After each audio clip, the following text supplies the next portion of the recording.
It's a very South Indian cultural thing. I was fascinated by the colors, the textures, the weaves, but I didn't know how to pursue it. But I guess destiny made me go a path with my father, who was a builder, who was into designing spaces, furniture, and home furnishings. So I went ahead and joined his business, did exactly what he tutored me to be, and created my little world in creating my furniture, textiles, and home furnishings.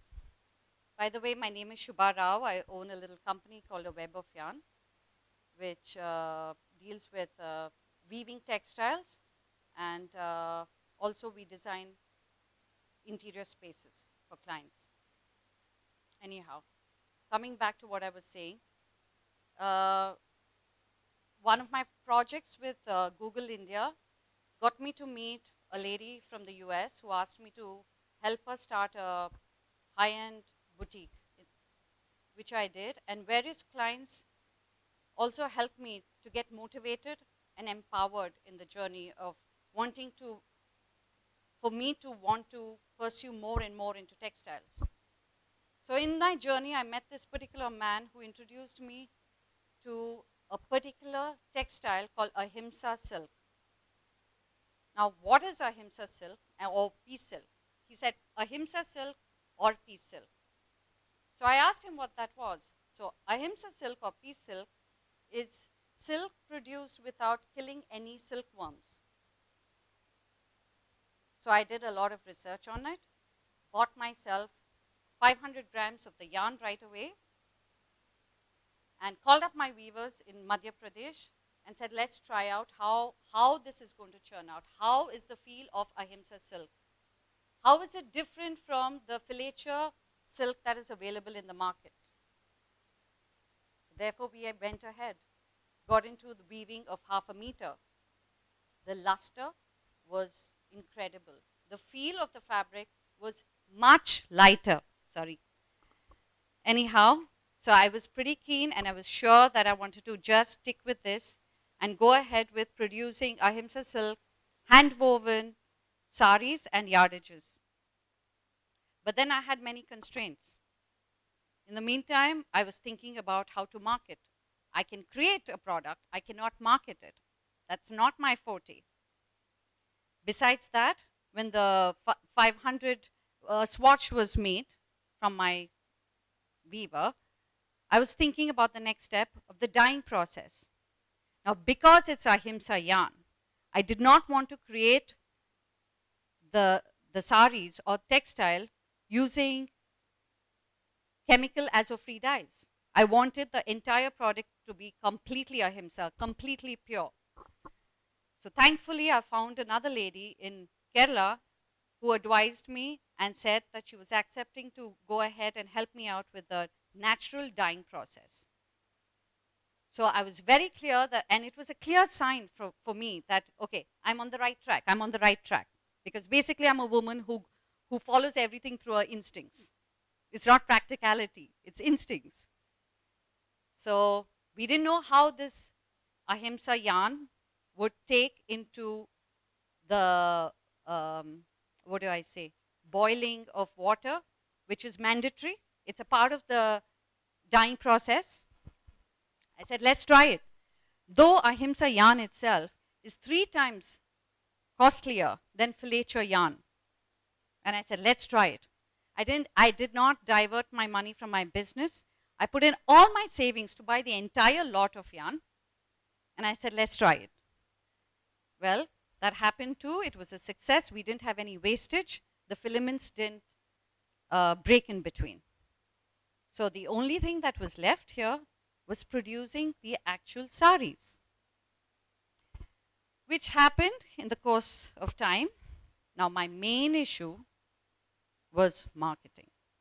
The word marketing scares the hell out of me. Well, thank you. But seriously, that's not my forte.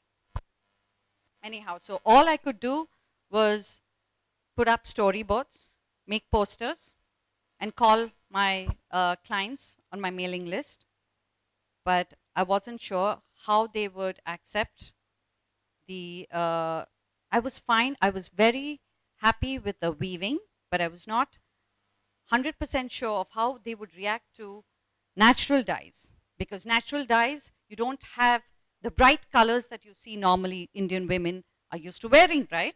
It's more sedate. And this is an example of that. Anyhow, but because of the dullness of the dyeing, the less luster of ahimsa yarn, and the weight of the sari was accepted by all my clients beautifully, because a silk sari, as you know, is quite heavy and cumbersome to wear in our tropical country, right? So when they draped it, they were very happy with the feel, the luster, and I was thrilled. Anyhow, so a lot of e-commerce sites approached me to sell my products through them. So I was ready to start off the next line of Ahimsa silk saris. But by the way, before I go ahead, I wanted to ask you one question. Do you know how many silkworms are killed making one filature silk sari? Anybody? 1,000 maybe? 10,000? 5,000?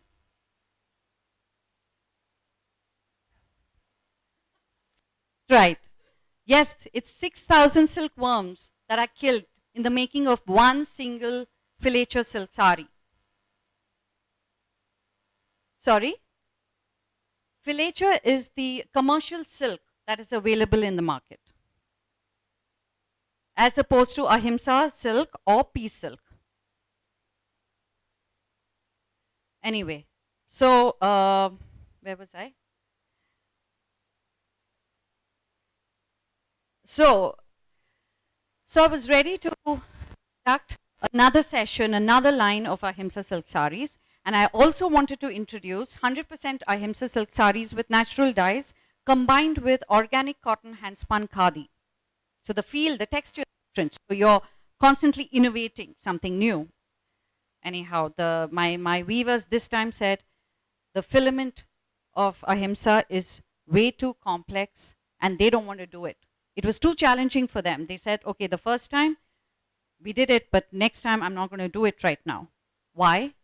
Because weaving one ahimsa silk sari is equivalent to weaving 3 filature silk saris. And, you know, it's their wages, it's their livelihood. So we revised the wages, we motivated them, we gave them all the pet talk, but it's still a mystery. We're still waiting for the day where they can come back and say, okay, we're ready to do this. Because there is a market. People love it. There's a huge market. But it's just, we're so dependent on the weavers and just waiting for the right time to do it. Because I truly believe that no matter what, there's no life without individuality and trying to innovate something new. Any questions? Yes, this is ahimsa silk sari with natural dyes. Sure. Anybody? No? Okay. Thank you. Now, I would like to invite Nabila Al Sabah, please, ma'am. Good afternoon. I think I come from a different perspective than all the speakers here today. So we're actually starting up and it's very new. We're in the first stages. So I come from Kuwait actually, and I just graduated from university in the past week. And what we did was, thank you. As a part of our graduating course, we had to do a project. And so what happened was the course is called Practicum, and you have to build your own company. So by the end of it, there were 72 companies. One of the companies was ours, which is Baby Guards, and it is a baby proofing company. Although in the West, I'm sure it's a very known subject and a known idea, back home in Kuwait, it's really not known. and people are very lax when it comes to child security and safety and baby proofing the house. So what my partner and I did was we decided on this idea. And what you have to do is you have to create your company and go through everything. It has to be a sustainable company, a company that's socially responsible. It has to be relevant to Kuwait. It also has to be innovative. So although it's not a new idea, we're actually new to the market in Kuwait. We haven't yet established the company, but that's happening soon.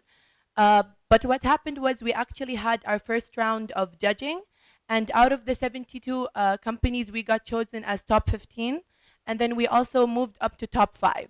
So what's gonna happen now is once I get back to Kuwait, we're actually gonna be giving another round of judging, and we're going to give another round of presentations, and that's where they're going to choose one company out of actually 7 universities. So from our university, 5 have been chosen, and what's actually nice is out of the 5 companies, 3 companies are all women companies. So both my partner and I, it's very difficult to start something new, especially the first 6 months. I think that's where it's the most challenging. So you have to really choose something you really like and something you're passionate about. And that's where this came in. Both my partner and I, Fadla Sagar, we both have a lot of family and friends that have newborns. And we noticed they seem to be very lax with certain things such as car seats, or maybe even when the children are running around the house, and really felt there was a need for this. And we went and we searched in the market, and we were very surprised to see that there is no full service baby proofing company in Kuwait. So that's where the idea came about. When we presented and everything, we got a lot of feedback. People were very motivated and excited about the idea. So what we decided to do was to expand also into giving classes. We also noticed that in Kuwait, there aren't really any classes for mothers to be and for child safety and security. So what we did was we created a full plan, and we created 3 full classes that we would be providing once we launch. Another thing is also we're both marketing students. So it was very difficult when we were doing the business, when we were starting and we were going through everything, was to understand, the other parts, the accounting, the financing. So you really need to understand that when you're starting up, it's okay to ask for help. A lot of people we noticed were embarrassed, and they didn't feel comfortable with asking for help. But what we did was, in certain parts of the business that we didn't understand, we went and we asked for help. I mean, we're really young and we're just starting out, and it's not a problem to ask for help. It doesn't show a sign of weakness. It actually will help you and educate you. We sat down with a lot of our accounting teachers in the university, and we asked them, how are we supposed to do a sustainable business module? I mean, it's easy to come up with an idea and to present it and to be excited and very good at presenting it, but you also have to show that it's sustainable. We had to prove that for 3 years it would be able to make money, and hopefully when we present on in the next coming week back home in Kuwait and we get chosen, they will take up all the costs, which is actually a very good thing. It's a organization called